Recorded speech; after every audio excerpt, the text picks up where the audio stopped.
Welcome to the Virtual Center for the Study of the Constitution and Civic Responsibility, an ongoing inquiry into American political origins and evolving institutions. The Executive Director of the Virtual Center is Dr. Bill O'Brien. He's also your host for this continuing conversation. Here he is now, Dr. Bill O'Brien.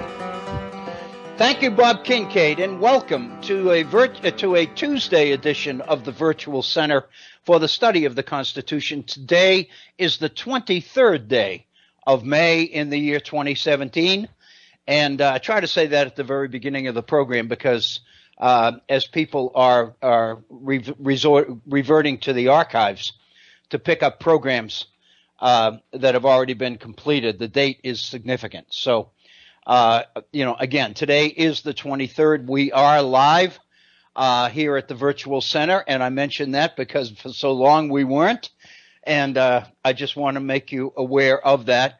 And I do want to thank all of you for your continued support for this program and for Bob Kincaid and the folks at Head On, and for the programming on this network. It is very, very significant that we maintain these kinds of programs, programs that raise these kinds of. I am beginning to appreciate more than ever very, very important issues in very, very challenging times. We would love to hear from you if you'd like to call in and get on the air with us and share your thoughts about some of these issues. Love to hear from you. The phone number is area code 304, and the number is 663-4676. 304-663-4676. My email address, if you'd like to email me directly, is waobrien906@gmail.com. That's waobrien, OBRIEN 906@gmail.com. And I do encourage you to become a regular visitor to our Facebook page. If you do go to Facebook, to the home page, you'll find a search box at the top of the home page. Just type in the Virtual Center for the Study of the Constitution, and you will be onto our Facebook page. Before we get into today's program, I wanted to mention something about a couple of things about yesterday's program. I got word last evening that a listener, in fact, it was my brother, was listening to the program yesterday, and about 15 minutes into the second hour, the stream apparently went down. He said that he basically said you went off the air about 2:15 yesterday afternoon, and he said they must have known in the studio because music was playing. And he said, I waited a few minutes, and then I went back about 10 minutes later, and it was still music. So you need to know that for the last 45 minutes of yesterday's program, you weren't on. And I just chatted with Bob Kincaid about that. And Bob said that there's no way he would know that if the stream collapsed, in the middle, because the archive, the taping of the program, as you will, for the archive, the recording continued to go. And of course, I had no idea that there was an issue. Bob told me that sometimes that does happen with the stream. He also informed me that there is a backup stream, and I wanted to give you the address of that in case this occurs while you're listening to the program. There is a backup stream to the network address that you can get for this program. It is headon.live. Headon, HEADON, .live, LIVE. And that is a backup stream that is available. Bob says that many of the people who are regular listeners to his programs over the years are familiar with that backup. But so there are two streams available. The regular one, Head-On Network, headonradionetwork.com. But then there is also the backup stream, which is headon.live. And so if that does indeed happen, and apparently, as Bob said, when that does happen and the stream goes down, the music automatically kicks in. So Bob in the studio would not have any idea that we were not, that the stream was not working and that we were not getting out to our listeners. So let me assure you, I didn't know this either until just now. So I wanted to share that with you. I'll try to remember to announce that at the front end of each program from now on, at least for a while, until people become more familiar with it. Apparently, from what Bob said, the server crashed several weeks ago, and in trying to get it up and running again, when that happens, this won't happen anymore. But it has happened, and of course, as many of you know, and again, I think this is just an indication of how hard Bob and his folks are working to keep these programs on the air. We're working with equipment that is becoming outdated. It's, as Bob said, some of it is 9-year-old equipment, and it's difficult. And without sponsorship or without advertising and without large donations to keep the program on the air, we're just basically doing the best we can. So I ask you to bear with us and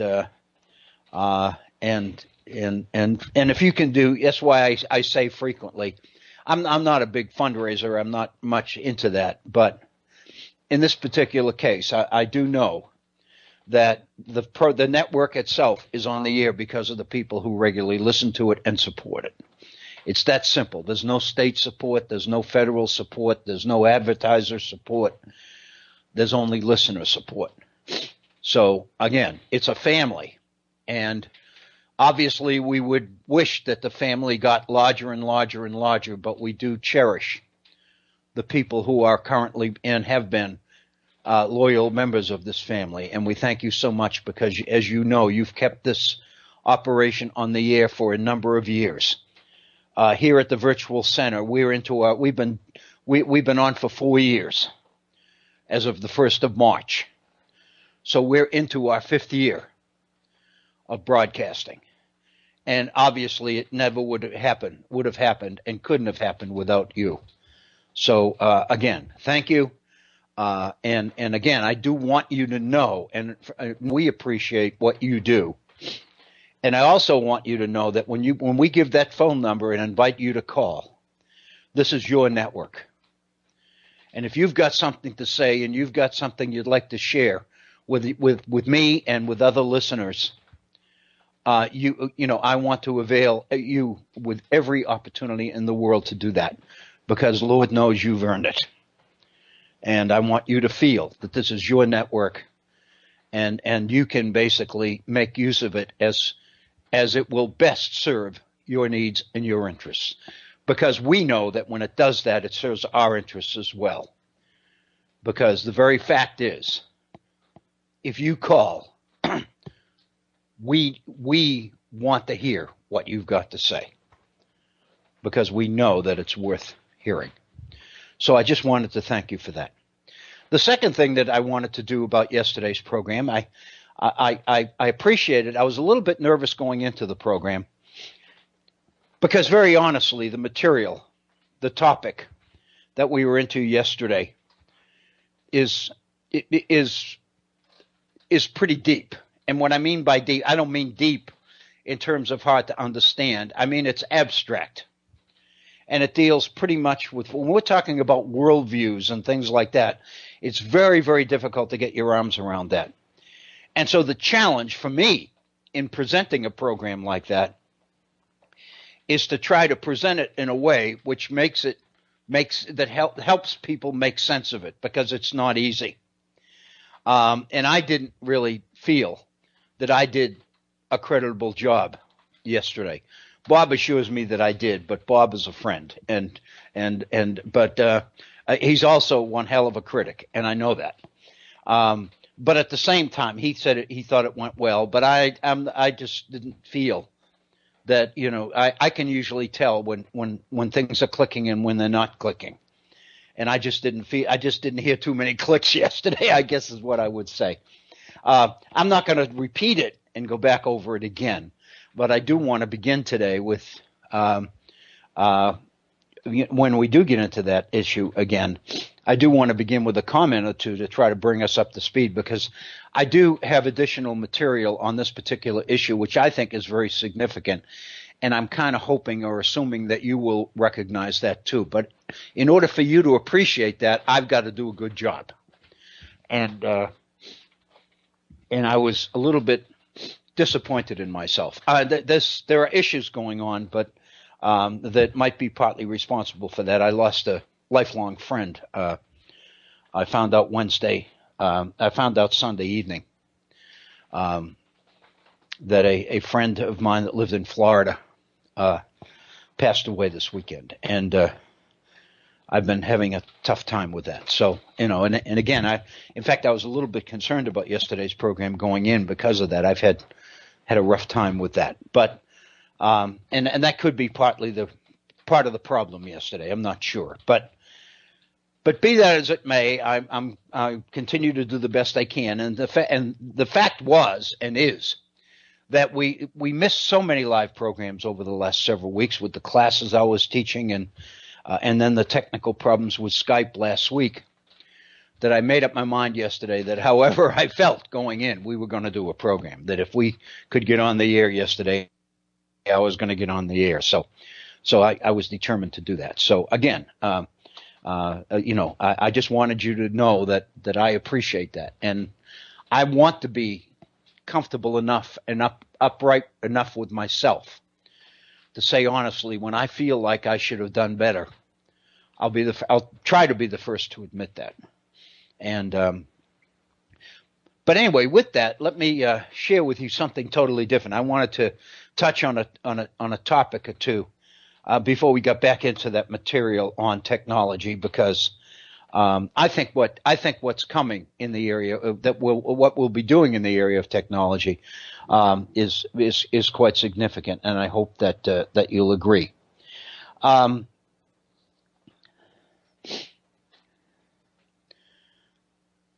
This morning, I on my Facebook page, my personal Facebook page, a friend of mine had a posting on there, and it dealt specifically with local politics. It deals with West Virginia politics, more particularly the challenges faced by Democrats in West Virginia. As you know, West Virginia, up for 80 some odd years, was a blue state.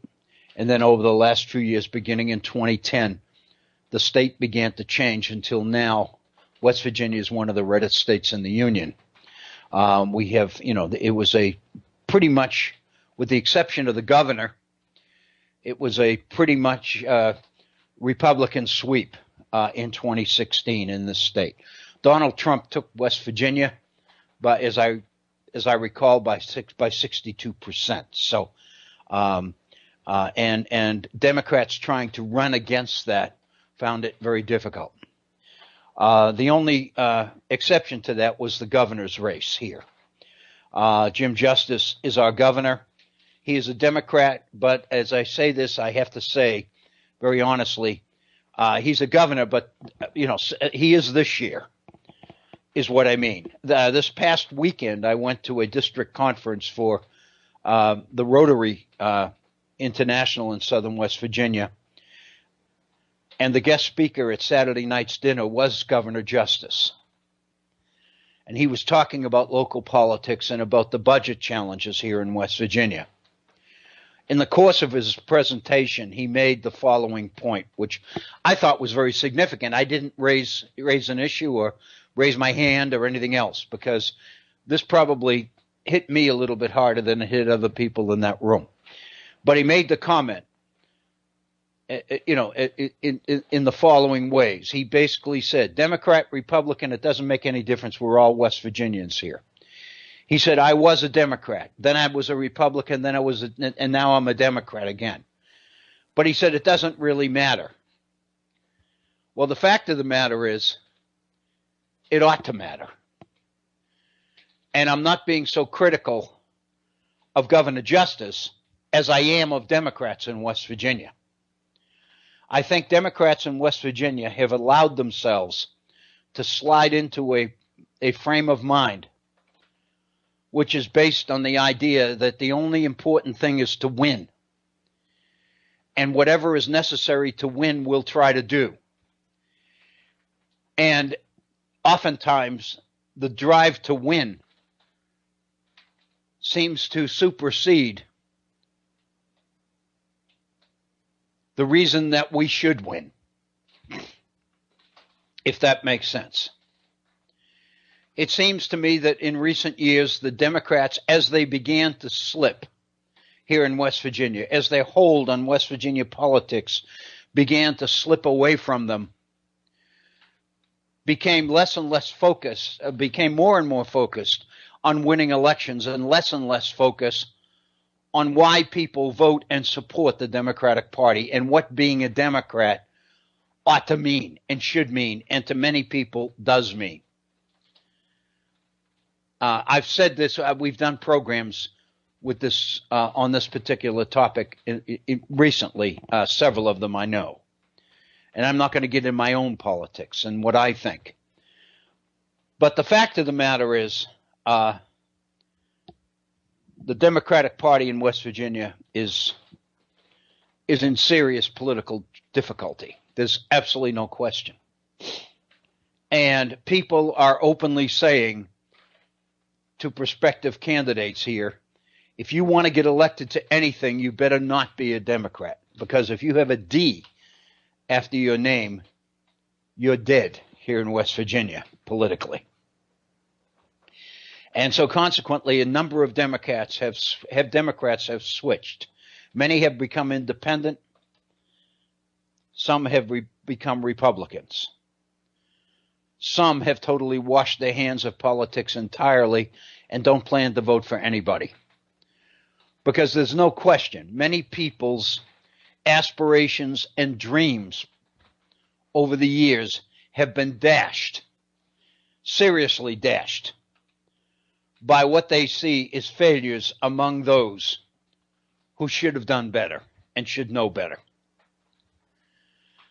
And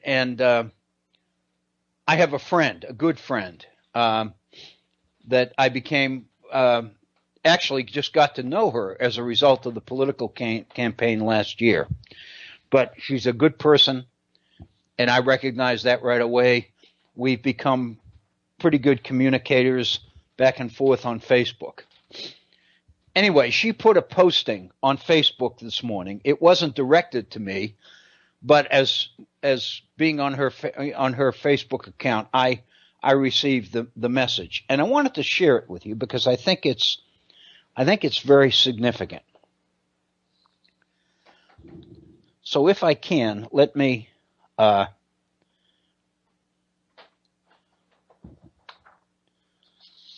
getting a little bit confused here. Here it is. She said, I recently left this as a comment on someone else's Facebook page. This version is a bit expanded, but not much. And it's very much how I feel at this point. We still have many disgruntled Bernie voters, true progressives here in West Virginia. While I voted for Hillary, who I thought had the better chance of winning, I absolutely could not disagree with any of Sanders' policies or proposals. But here's the thing. West Virginia, along with South Carolina, Mississippi, Georgia, Alabama, Arkansas, are not progressive states. There are some fabulous, talented, committed, passionate progressives in each of these states. But at this point in time, a progressive won't win. Even nationally, every progressive idea seems to get kicked through the courts until it's up to the Supreme Court to determine if you're allowed to marry who you want, for instance. So not only are we not a progressive state, we're not even a progressive country. Democrats are so damn good at eating their own. Now more than ever, we need to keep the Democrats who are in their seats in them and send more to fill them.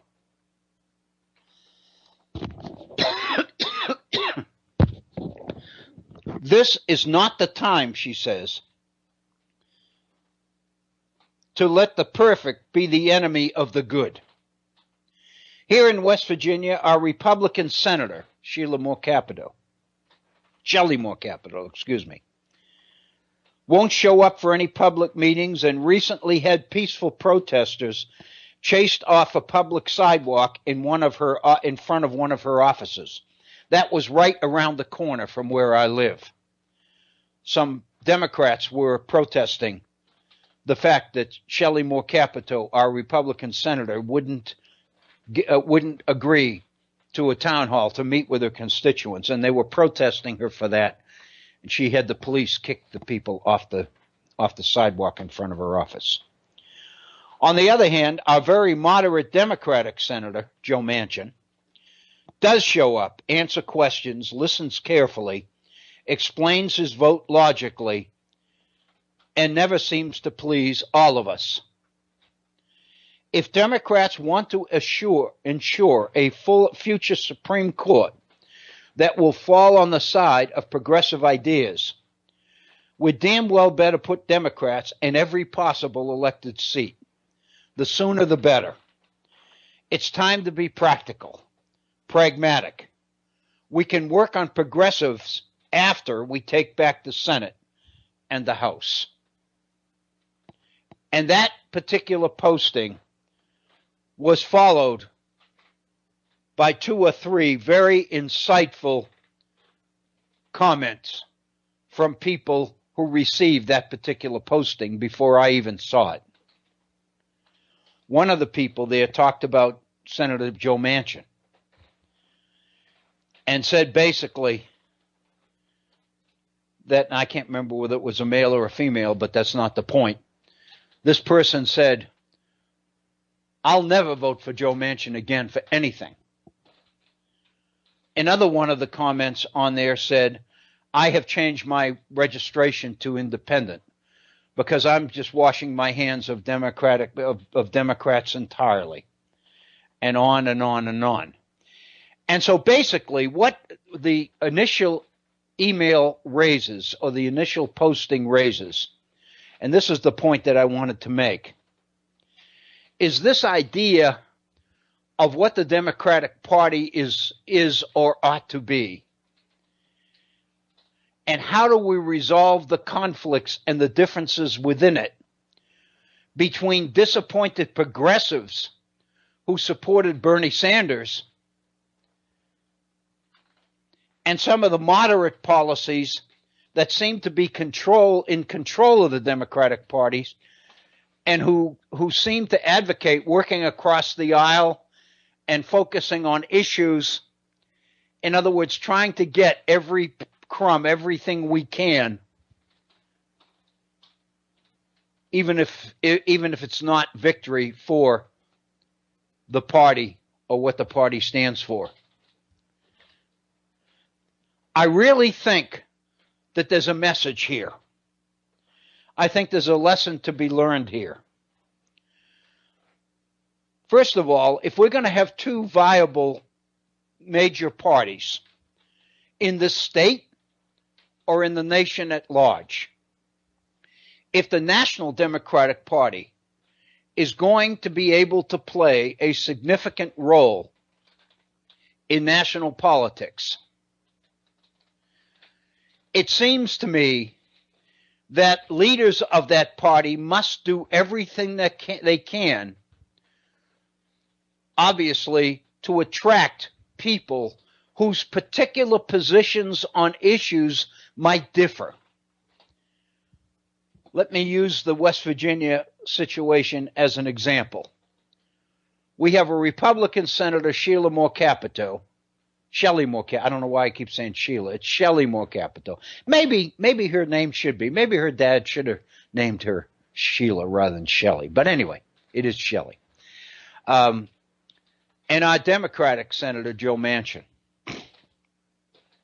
The fact of the matter is, it seems to me that in order to be successful, Democrats here and nationally are going to have to define for themselves exactly what being a Democrat means.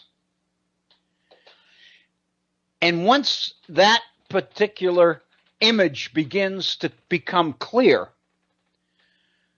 then what we're going to have to do is use that to unite other people who agree on the same principles, even though they might disagree on specific programs, policies, and agenda items.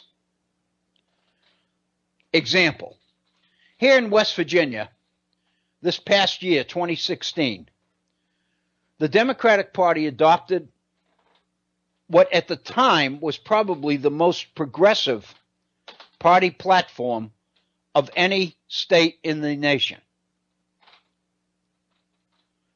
But the reality is it was passed predominantly by progressives at the state convention in June. The leaders of the party were not in this camp. Consequently, they decided, as we approached the fall elections last year, to not even acknowledge the existence of the platform, but rather to run on the much more moderate, reach across the aisles, try to find ways to get along perspective that they have felt is that has worked in the past.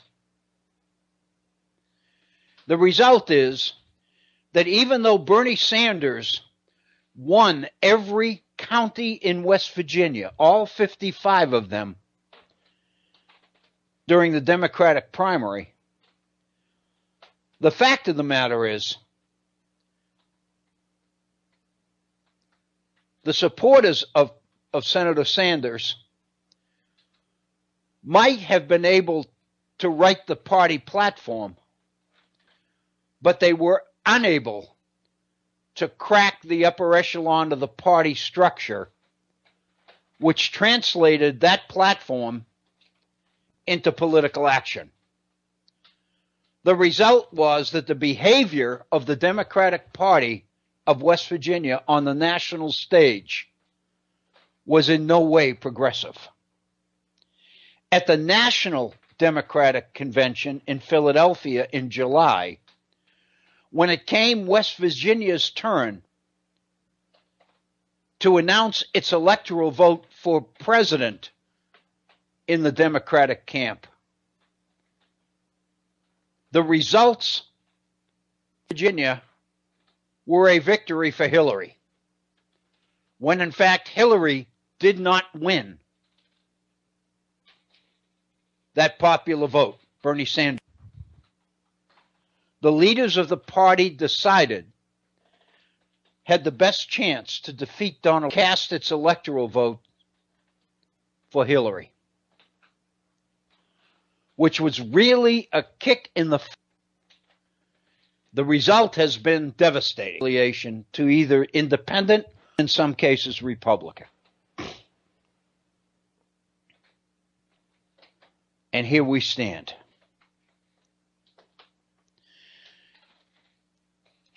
It seems to me that we have to find a way to get this challenge, this problem, is to redefine the principles, the philosophy, and the goals of what it means to be a Democrat. And try to use that as a way to bring progressive thinking people, not progressives in the traditional sense as specifically defined, but progressive leaning thinking people into the fold, recognizing that many of these people are going to differ with each other, disagree on specifics. For example, one of the specifics in the West Virginia platform dealt with the issue of legalizing marijuana. And that particular issue is receiving some very positive reaction here in West Virginia. as it is in other states as well. But the fact of the matter is there are many Democrats in West Virginia, especially older folks, who are very uncomfortable with the issue of the way to deal with it. It looks like we had a problem with Skype going down, but I think we're back up now. So I'm going to try to kind of resume. I apologize for that. Just seems to be one of those things that is so difficult to figure out. And I apologize. We were talking about the Democratic Party and how the Democratic Party must respond to the numbers of people that it is losing. It seems to me that the reason we are losing Democrats is because the party has begun to focus more on specific issues than on principle. Progressive people, and I don't necessarily mean progressives, but people who lean in that direction, people that we would call progressive thinkers, need to focus on the principle around which people can unify and unite, rather than allow ourselves to fall into the trap of focusing on issues. The reason I take time here on the winter to deal with the matter, because there's a key lesson to be learned here about the nature of the Constitution itself, which is after all, what this whole program is about. The study of the Constitution and civic responsibility. In other words, the things that citizens must do or must not do in order to ensure that the Constitution works as it was designed to work. The Constitution was designed to work by bringing people together, people who tended oftentimes to disagree on specifics, but who could unite on principle. People who agreed on where we want to go, but might disagree over the best way to get there. And the issue in the thinking of the creators of the Constitution, in James Madison's mind, and we did programs on this before, was the idea of promoting the national interest at the expense of local or particular interests. Because the more specific, the more locally driven the issues become, the more they venture into the area of self-interest as opposed to the national interest. Self-interest, Madison recognized, was the basis of factions. And factions were what traditionally always made popular government fail. So consequently, the issue had to be focusing on the issues of the things that unite, the principles that unite, and emphasizing the need of well-thinking, well-meaning people to deliberate, to negotiate, and ultimately to compromise, to focus on the things they had in common and not allow the specifics about which they might disagree to separate them and keep them from coming together. That's the world we are living in right now. Nationally, the Democratic Party is experiencing that. Here in West Virginia, the Democratic Party is experiencing that. So it seems to me the key question here is to focus on principle and not allow the details to separate. Because the reality is, thinking people will always disagree on the specifics. If it's the specifics around which you have to unite, we'll never unite.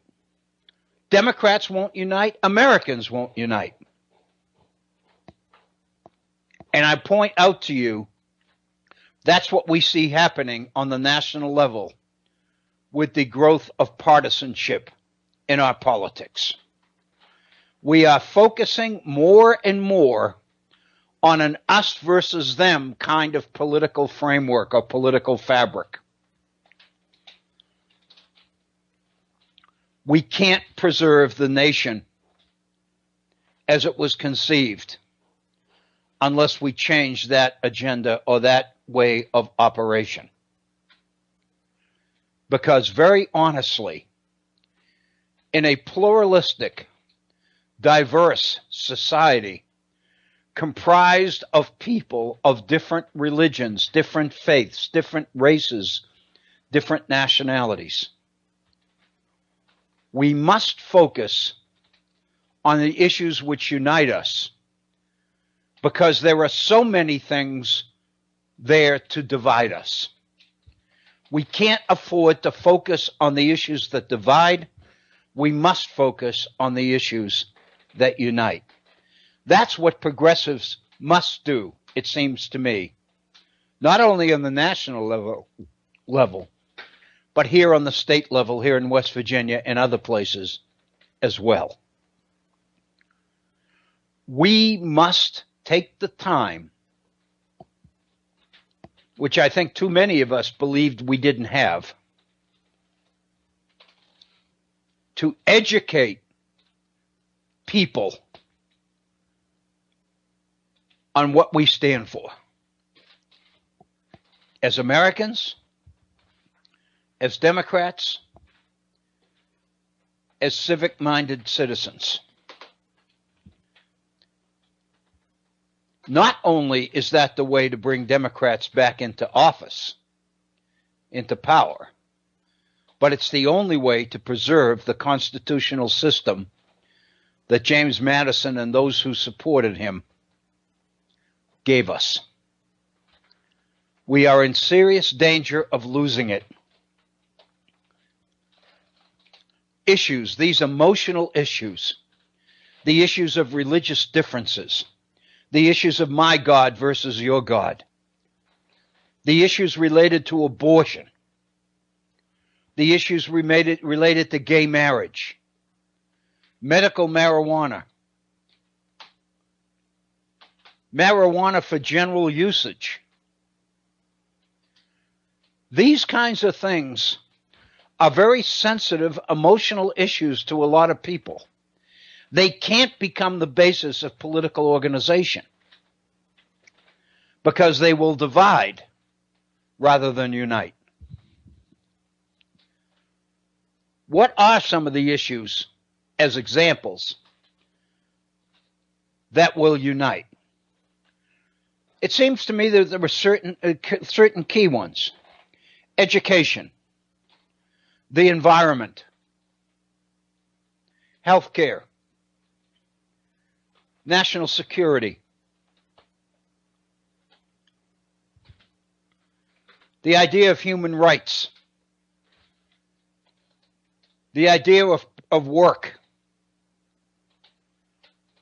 the idea that human beings must have meaningful jobs. We can't allow technology to continue to displace workers from meaningful jobs, especially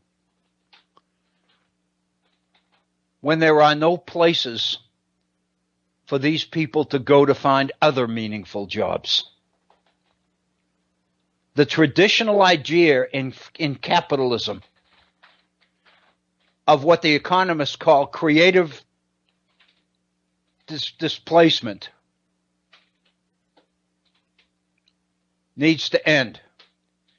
Yes, some businesses will fail, but capitalism has always relied on the fact that there would be new opportunities available to replace them. We have reached that point in technology's development where that is no longer true, where the technological skills necessary to become meaningful and significant in today's technological world require skill levels which are so far above the average person that there are serious questions as to whether our education system can even begin to address them and prepare people to meet them. We owe it about economics, about economic development, about the applications of technology. So long as the bottom line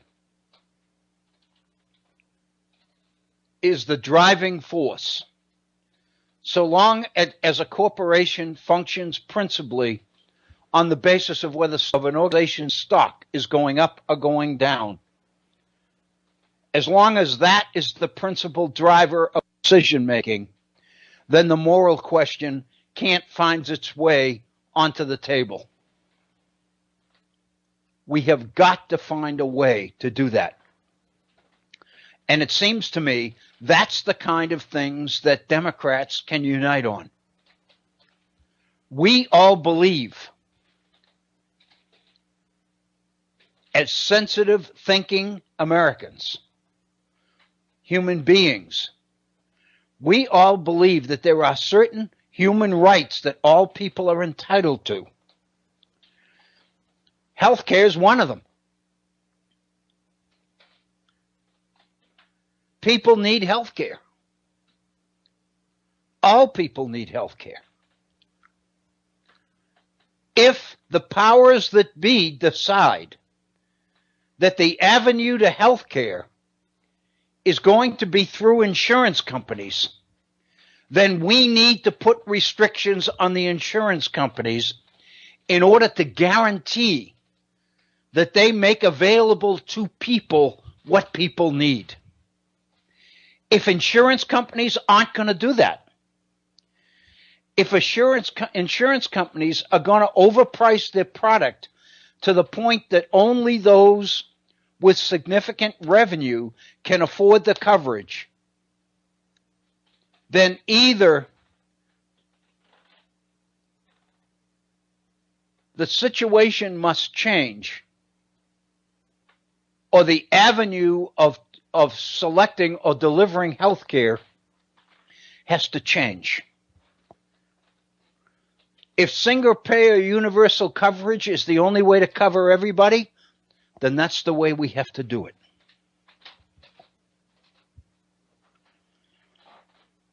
If we believe economically that the insurance industry is so significant to preserve that the insurance industry must be a key player in the delivery of health care, then we must find a way to make that work. It can't be by depriving millions and millions of people of health care. There's no way a civil society can do that in today's world. That's a moral question. And when that priority, the priority of an organization, it's something that well-meaning, well-thinking people can rally to. Those are the kinds of issues that need to be the basis of the Democratic Party to achieve and the kinds of compromises necessary is, I believe, where we need.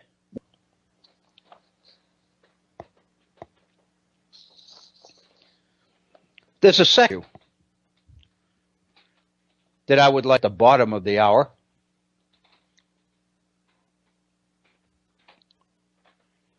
There was an absolutely astounding dialogue between two of the op-ed writers, two of the better op-ed writers, I believe, at the New York Times, printed this morning. It was a dialogue between Bret Stephens and Gail Collins. Bret Stephens was engaged in this particular dialogue, political dialogue, about the news of the day, news of the week, as it were.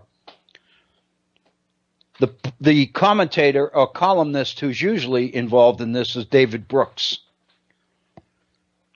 But for some reason, David wasn't available this week.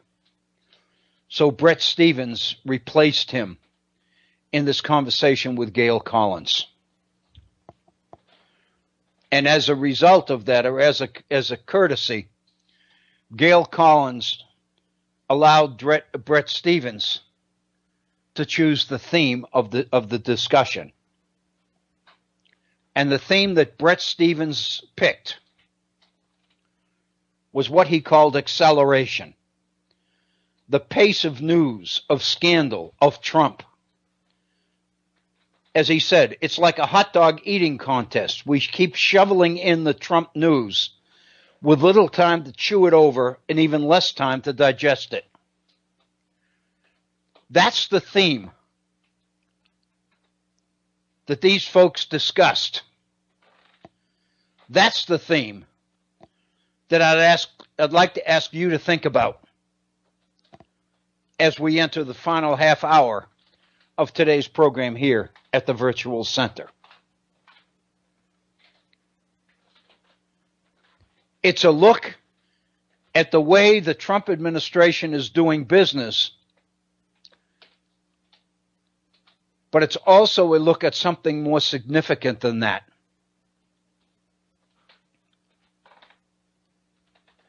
It's a look at a political strategy that might be putting the constitutional system itself in jeopardy.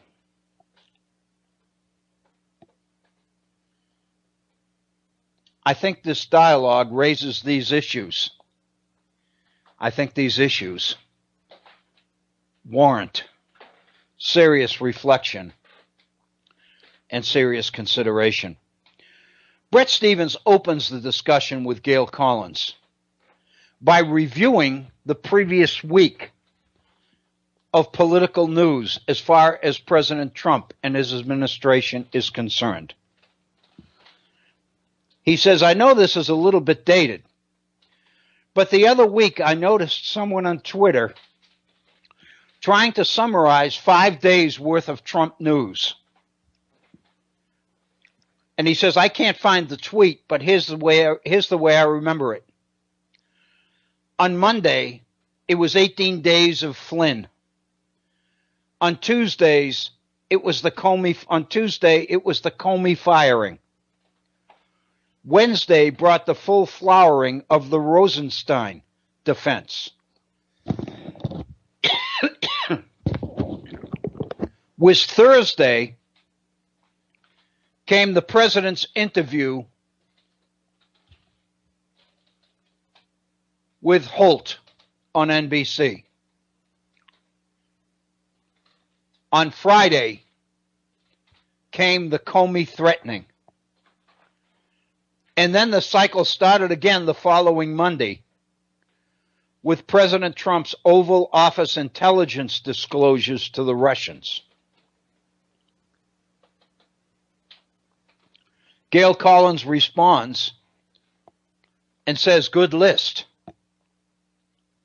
Then she focuses on what he calls the Rosenstein defense.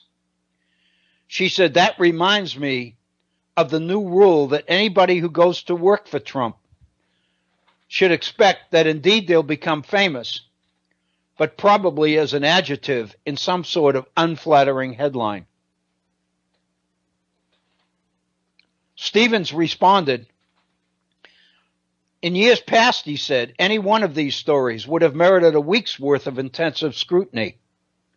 More in the case of James Comey's firing and Trump's intelligence leak to the Russian foreign minister.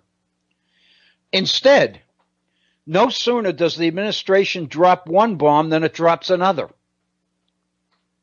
It becomes difficult to keep up, difficult even to remember, also difficult to pay attention when the news isn't another Trump scandal, but is instead a genuine crisis, such as the ransomware attacks on computer systems worldwide.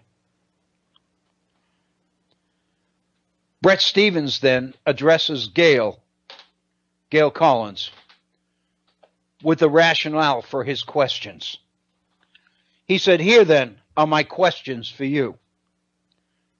How does what I call the agogment rate, if I can coin that term, affect public attitudes towards the administration? Does the rate of scandal erode the weight of scandal? And is there a mathematical expression for this thought? Will the swirl of fiascos finally settle into a fixed impression of the president, even among some of his reflexive supporters? Or is it more like what Dostoevsky has Raskolnikov saying in Crime and Punishment? Man grows used to everything, the scoundrel," unquote. In other words, is this rapid pace, this rapid acceleration of scandal that is happening so fast and changing so rapidly that we can't digest it? We don't have time to react to any portion of it, because if we take the time to do that, we miss the next thing. Is it indeed coming about that man is growing used to everything, which means nothing ever happens? Yesterday on this program, I was making reference to the Trump family as being so prominent in this venture overseas. The president's first formal trip abroad, 11 days in major hotspots in the Middle East and in Europe. And there prominently are the president's daughter and son-in-law, in an administration with a vast majority of posts in the State Department, in the Justice Department, have never been made, have never been filled. We have an administration conducting policy, foreign and domestic, that is incomplete, that is being totally dominated by one man and those people closest to him, which are not his approved cabinet officials so much as it is his family, his immediate family. There's the issue of his business connections. The question as to whether, in fact, his businesses are profiting materially from his position as President of the United States. Whether those around him are using their connections to him for their own personal gain. Whether, in fact, there's anything to the Russian thing, as the president refers to it. And if there is, what is it? I was watching a portion of former CIA Director Brennan's testimony before a House Investigative Committee this morning. And it's very obvious as you go from a Democratic questioner to a Republican questioner that partisan politics is playing a major role in these investigations. The questions of Brennan by Republicans, the one I happened to see was Congressman Doughty of South Carolina, was extremely aggressive. And was clearly designed to unnerve Brennan and theoretically derail the substance of his testimony. On the other hand, Democratic questioners are throwing, in this case Brennan, political softballs. The very next questioner after Doughty was a congresswoman from Alabama. And she immediately shifted the topic or the issue to truth.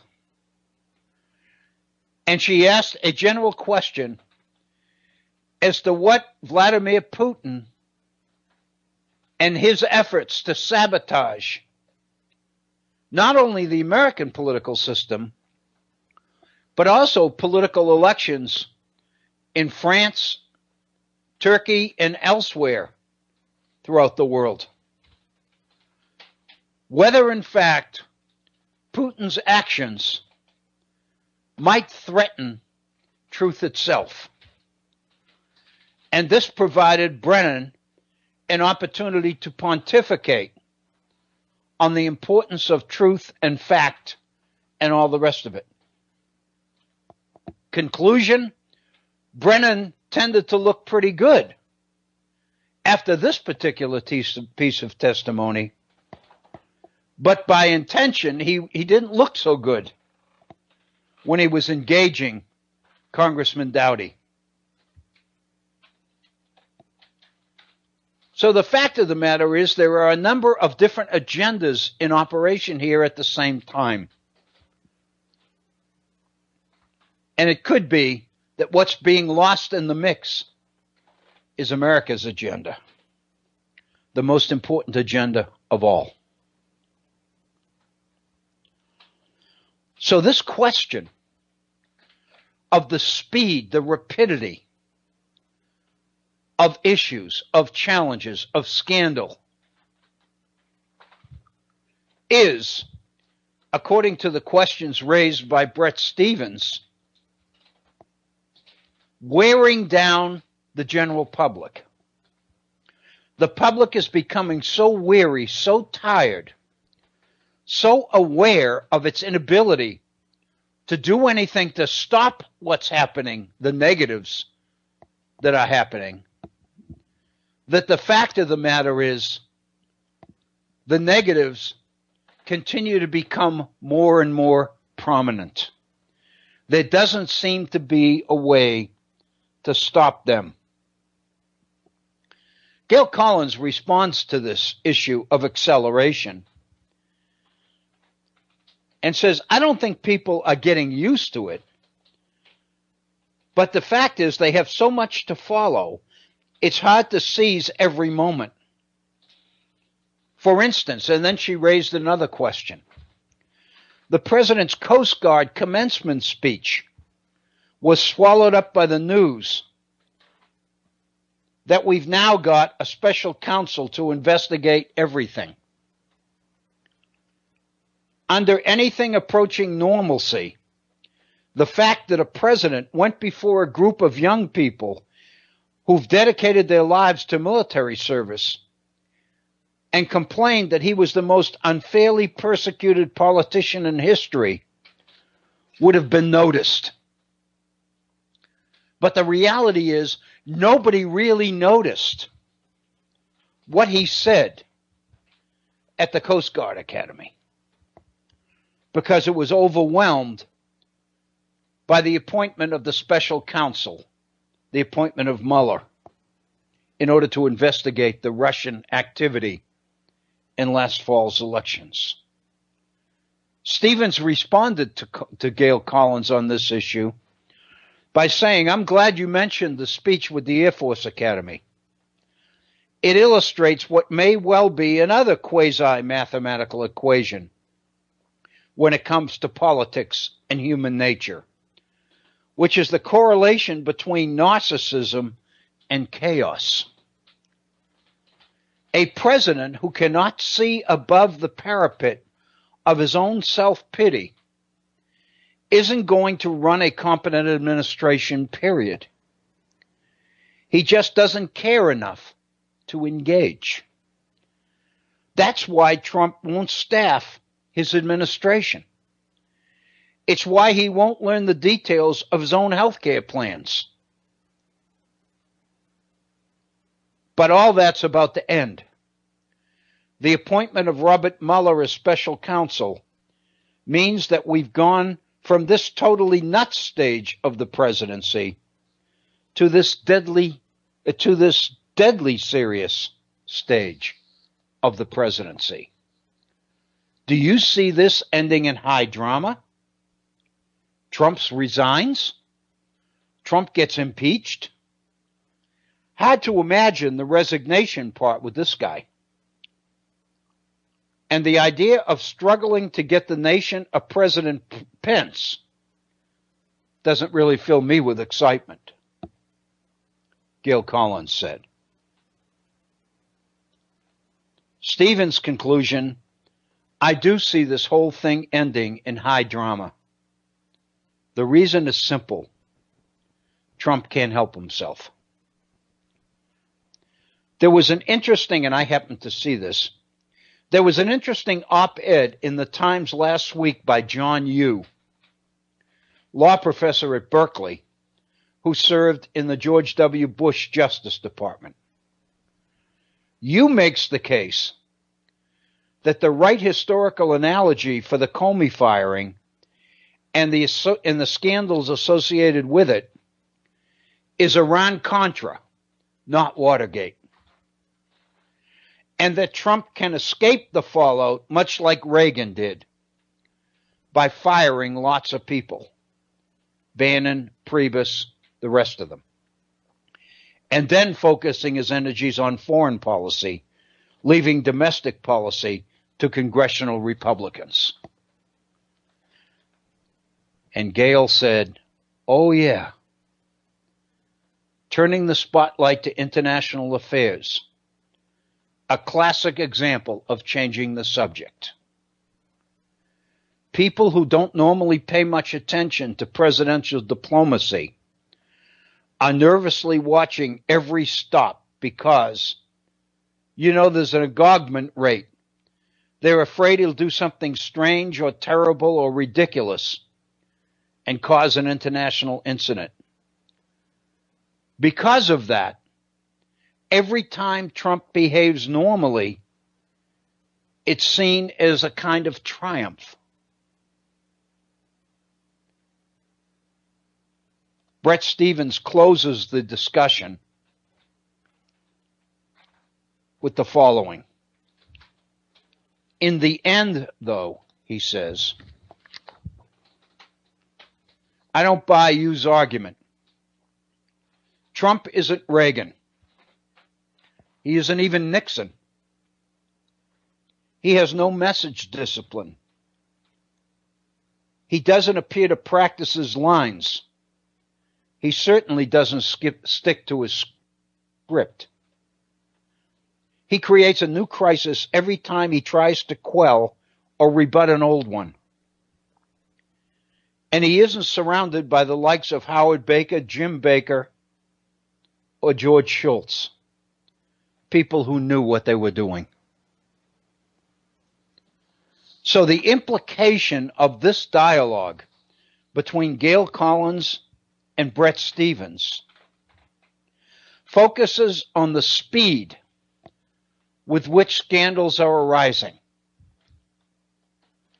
And the reality is, I think all of us see this. The reality is that not only the American people are unable to keep up with it, but the media can't keep up with it.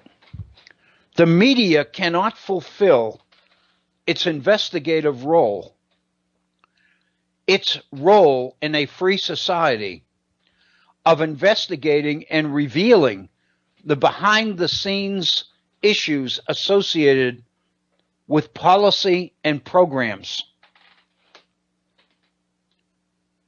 And in reality, the media's effort to try, by commenting on the scandals, oftentimes becomes part of the scandal itself, and thereby gives the president an opportunity to accuse the media of being unfair and of playing politics. So in reality, as we kind of pull all of this together, in reality, it seems to me, we might be seeing a situation where the president is indeed the puppeteer. The media, the general public, political leaders of his own and the opposition party are the puppets on the end of these strings. And the puppeteer has become very, very, I was going to say sharp, very skilled at pulling the strings and manipulating the issues in such a way that the attention of the puppets is continually directed, first in one direction, then in another direction, from this issue to that issue, from this scandal to that scandal. And after a while, the puppets become so tired and so aware of their inability to do anything about what's happening, because they can barely keep up with an awareness of what's happening, that this issue of speed, of acceleration, may be one of the shrewdest political strategies ever devised on the national political stage.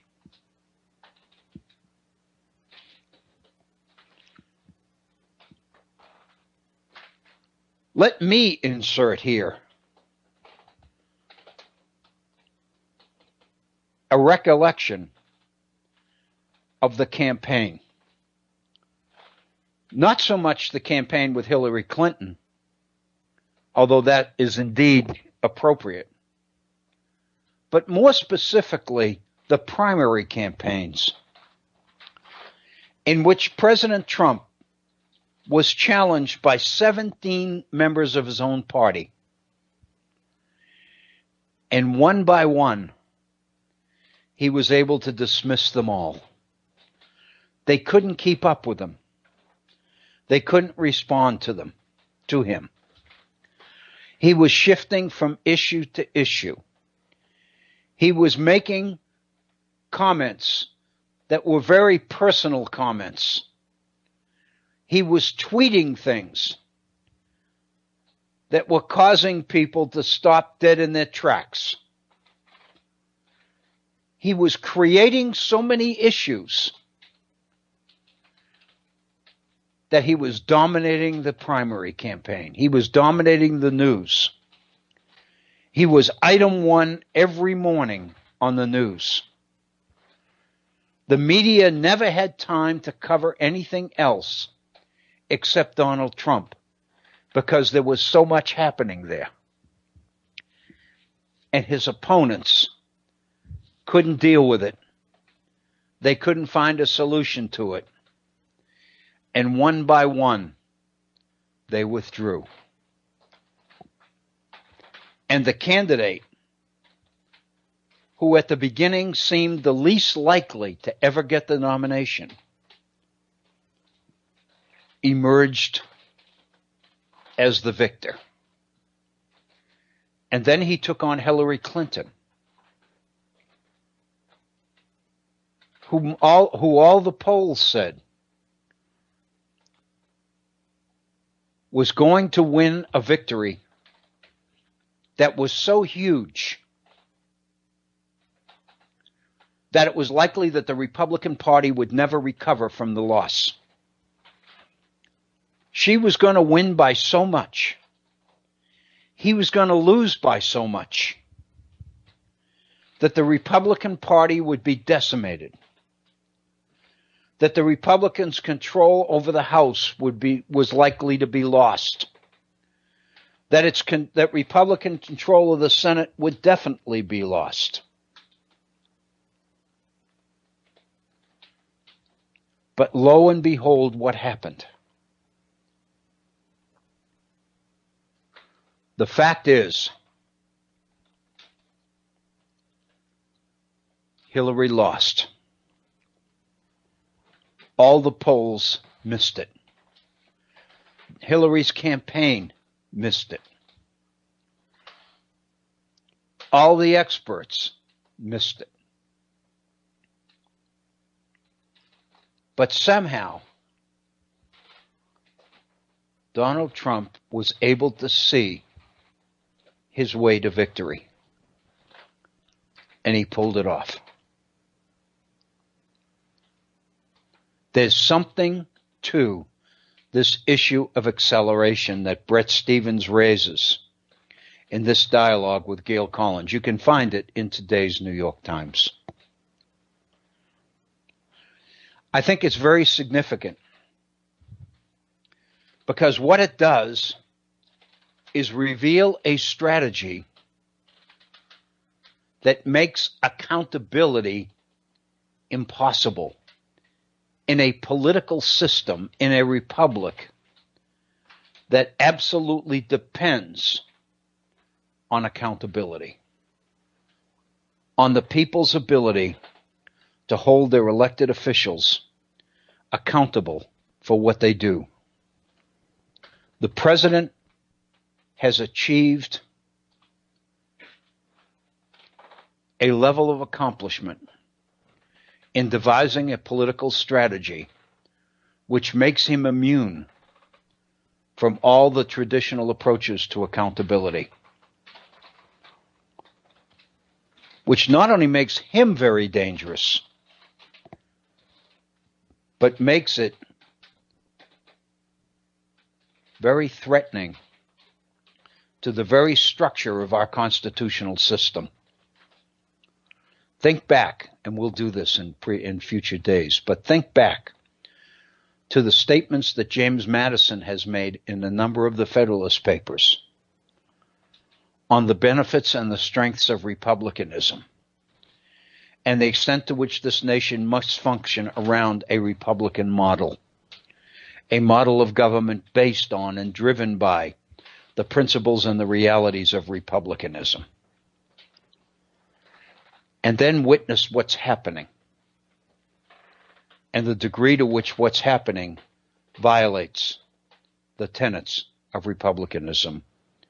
And I think you'll agree that this particular dialogue, this particular discussion between Gail Collins and Bret Stephens and the issues that it raises are significant ones.